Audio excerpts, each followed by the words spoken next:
Eu já havia guardado dinheiro no bolso e me virado em direção à saída da feira, quando de repente ouvi uma risada grossa e um grito irritado vindo da beira da praça. Me virei e vi um homem arrastando um potro por uma corda, literalmente arrastando, porque o animal mal conseguia mover as pernas. O bicho era tão magro que as costelas sobressaíam através do pelo opaco e emaranhado, a cabeça pendia fraca, e as patas finas dobravam a cada passo. A corda estava amarrada a uma carroça de açougueiro parada um pouco ao lado. Várias pessoas ficaram em volta rindo. Alguém gritou atrás dele: "A fábrica de cola é o único lugar para ele, não serve para mais nada." Me aproximei, e o potro de repente ergueu a cabeça e me olhou. Naquele olhar não havia nada além de cansaço e dor, mas estava vivo, aquele olhar ainda não havia desistido. Perguntei ao homem: "Quanto?" Ele me olhou com um sorriso de deboche e disse que aceitaria o que eu tivesse no bolso, porque de manhã não sobraria nada do potro de qualquer jeito. Fiquei parado olhando para o dinheiro na minha mão, tudo o que eu tinha até a primavera, pois não tinha outra renda além de uma pequena pensão. O inverno estava apenas começando, e eu entendia claramente o que estava fazendo. Mas o potro me olhou de novo, e eu silenciosamente entreguei o dinheiro. No caminho para casa, quase carreguei o potro nos braços, tentando segurá-lo de forma que não sentisse dor. Ele não resistiu nem lutou, simplesmente se apoiou em mim, respirando com dificuldade, como se já não tivesse forças nem para isso.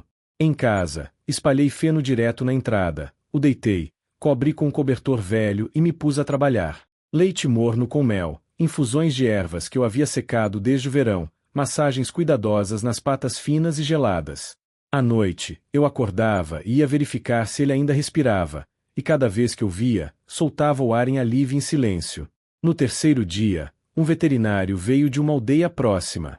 Ele examinou o potro por um longo tempo em silêncio, e quanto mais olhava, mais sombrio ficava seu rosto. Então se endireitou e disse algo que apertou meu coração. Havia marcas de espancamento por todo o corpo, antigas e recentes. Uma costela quebrada que havia sarrado mal. Uma queimadura no lado esquerdo, claramente feita de propósito. Alguém não havia apenas negligenciado esse animal, alguém o havia machucado deliberadamente. O veterinário balançou a cabeça e disse com honestidade: "Não sei se vai sobreviver ou não, Thomas. Mas se sobreviver, será só por sua causa." Eu não desisti. Semana após semana passou, e o potro lentamente, muito lentamente começou a mudar.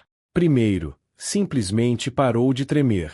Depois começou a erguer a cabeça quando eu entrava. Então, uma manhã, o encontrei de pé na entrada, instável, com as patas abertas, mas de pé. Dei a ele o nome de Tempestade, porque é assim que algo parece quando passou por algo terrível e sobreviveu. Sam morava comigo havia 4 anos naquela época. Eu o encontrei na estrada durante uma nevasca, muito pequeno, sozinho, sem nenhum documento. Ele estava sentado à beira da estrada e não dizia nada. Em seus olhos havia a mesma coisa que mais tarde vi em Tempestade, cansaço e algo vivo que ainda não havia desistido. Ninguém jamais veio buscar o menino, então ele ficou comigo. Mas foi quando Tempestade apareceu que vi Sam verdadeiramente despertar pela primeira vez. Todo dia depois da escola, Sam corria para a entrada, sentava ao lado do potro e conversava com ele em voz baixa, contando sobre a escola, sobre a neve, sobre o que havia visto no caminho. E o potro ouvia, com as orelhas erguidas. Talvez a voz do menino tenha sido justamente o motivo pelo qual Tempestade acabou sobrevivendo. No final do outono, Tempestade já andava com confiança pelo quintal, havia engordado, e seu pelo estava liso e escuro. Uma manhã fui lá fora e vi que ele mesmo, sem ser chamado, cruzou o quintal inteiro até mim e encostou o focinho no meu ombro. Fiquei parado pensando, só esse momento já valia ter dado aquelas últimas economias na feira. Sam estava ali perto em silêncio, mas eu via seu rosto, o tipo de rosto que só as crianças têm quando algo importante está acontecendo bem à sua frente e elas conseguem sentir. O inverno chegou de repente e com violência, como acontece nas montanhas. A neve caiu em um único dia e não derreteu mais. As estradas ficaram tão cobertas que a aldeia próxima só podia ser alcançada a cavalo, e mesmo assim não por qualquer caminho. Por volta daquela mesma época, Sam adoeceu. No início parecia um resfriado simples, calafrios e febre, nada grave. Marta, esposa do nosso vizinho Yakov, uma mulher bondosa e experiente, se ofereceu para ajudar. Ela vinha todos os dias, dava infusões de ervas ao menino, trocava compressas e acompanhava sua temperatura. Achamos que conseguiríamos dar conta sozinhos. Mas no quarto dia ficou claro que não conseguiríamos. A febre não baixava, Sam começou a ter dificuldade para respirar, e Marta disse algo que me fez sentir frio por dentro. Sem antibióticos, ele não sobreviveria, e não os tínhamos em nossa aldeia. A farmácia mais próxima ficava em uma aldeia além da passagem. As estradas estavam mortas. Yakov havia tentado passar de carro mais cedo naquele dia e encalhou após 200 metros. Marta me olhou, e os dois entendemos que não havia mais ninguém. Olhei para a nevasca pela janela, vesti meu casaco de pele de carneiro e fui até o estábulo. 10 minutos depois, eu já estava selando tempestade à luz de uma lanterna. O cavalo sentiu minha preocupação, deslocou os cascos e virou a cabeça ansiosamente, mas não recuou. Afaguei seu pescoço e disse baixinho: "Precisamos ir, meu amigo." Tempestade virou a cabeça para mim e me olhou com calma. Saímos para a escuridão. Pela primeira meia hora, a estrada ainda podia ser adivinhada sob a neve. Eu conhecia cada curva dali de cor. Havia percorrido esse caminho por 20 anos. Mas então a tempestade ficou mais forte, e tudo ao redor se transformou em uma parede branca sólida. O vento batia no meu rosto com tanta força que eu mal conseguia respirar. A neve cegava meus olhos, e eu entendia cada vez menos onde estava. Tempestade caminhava firme e com confiança, e eu me agarrava à sua calma como ao único ponto sólido no caos branco infinito. Na farmácia, ninguém abriu por um longo tempo. Bati na porta com o punho até aparecer uma luz na janela e um farmacêutico sonolento olhar para fora com o rosto aborrecido. Mas quando lhe falei sobre o menino doente, ele entendeu sem palavras extras. Peguei o remédio, o coloquei sob o casaco junto ao corpo para não congelar, e voltamos. No caminho de volta, a tempestade ficou ainda mais forte. Mal conseguia sentir os dedos, o frio me atravessava apesar do casaco, e minhas forças iam embora a cada minuto. Tempestade continuava andando, eu me segurava na sela, e de repente o cavalo parou bruscamente. Tentei empurrá-lo para frente, mas ele não se movia. Tentei de novo, ele estava como que congelado, com as orelhas tensas e voltadas para frente na escuridão. Tempestade sentiu algo, eu entendi na hora, ele nunca parava assim sem motivo. Olhei para frente, e na fraca luz da lanterna vi algo que não havia notado um segundo antes. A neve ali parecia diferente, lisa demais, uniforme demais. À beira de um precipício soterrada sob a neve.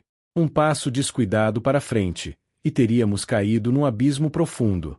Fiquei sentado na cela sem conseguir falar. Tempestade ficou parado, esperando. Então simplesmente afrouxei as rédeas e sussurrei: "Guia." E ele guiou, com cuidado, passo a passo, contornando o que eu não podia ver e de jeito nenhum poderia ter visto. Estávamos quase de volta à aldeia quando formas surgiram da escuridão dos dois lados da estrada. Primeiro uma, depois mais duas, depois 4 de uma vez. Os lobos se moviam em silêncio, sem um único som, fechando o círculo. Eu estava desarmado, uma lanterna, um cabresto e as últimas forças que me restavam, era tudo o que eu tinha. Tempestade o sentiu antes de mim. Parou, e senti seu corpo inteiro se tensionar sob a sela. Mas não avançou disparado nem recuou em pânico.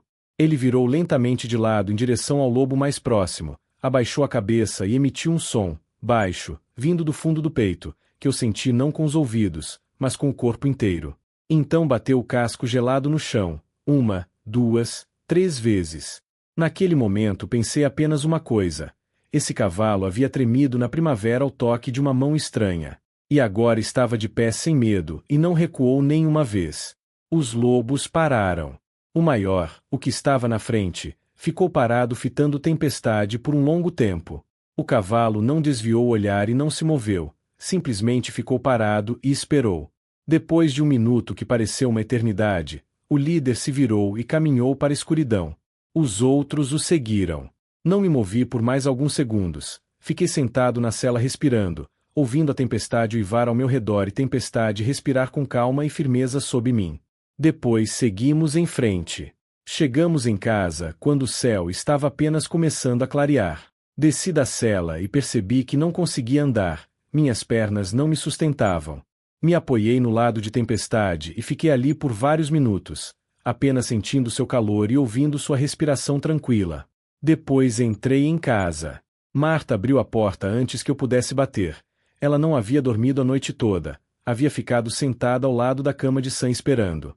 Tirei o remédio de sob o casaco e o entreguei a ela em silêncio. Ela me olhou, para o meu rosto com frieiras, para o meu casaco coberto de neve, e não disse nada. Simplesmente pegou o remédio e foi rapidamente até o menino. Por vários dias mal consegui me levantar, as frieiras se fizeram sentir, minhas mãos não obedeciam, e minha temperatura subiu naquela mesma noite. Marta teve que cuidar dos dois, de mim e de Sam, cada um com seu próprio remédio. Nos recuperamos juntos, cada um em sua cama, enquanto lá fora a tempestade finalmente começava a se acalmar. Quando Sam teve permissão para se levantar, a primeira coisa que fez foi se vestir e ir para o quintal, direto para o estábulo. Abraçou Tempestade pelo pescoço com toda a força que tinha e não soltou por um longo tempo. O cavalo ficou parado e se deixou abraçar, quieto, calmo, como se estivesse esperando por isso o tempo todo. Alguns dias depois, eu estava sentado à janela olhando para o quintal. Tempestade estava em seu lugar habitual perto da cerca, e o sol da manhã deixava seu pelo escuro com aparência quase avermelhada. E de repente vi algo que havia olhado todos os dias mas nunca havia realmente notado.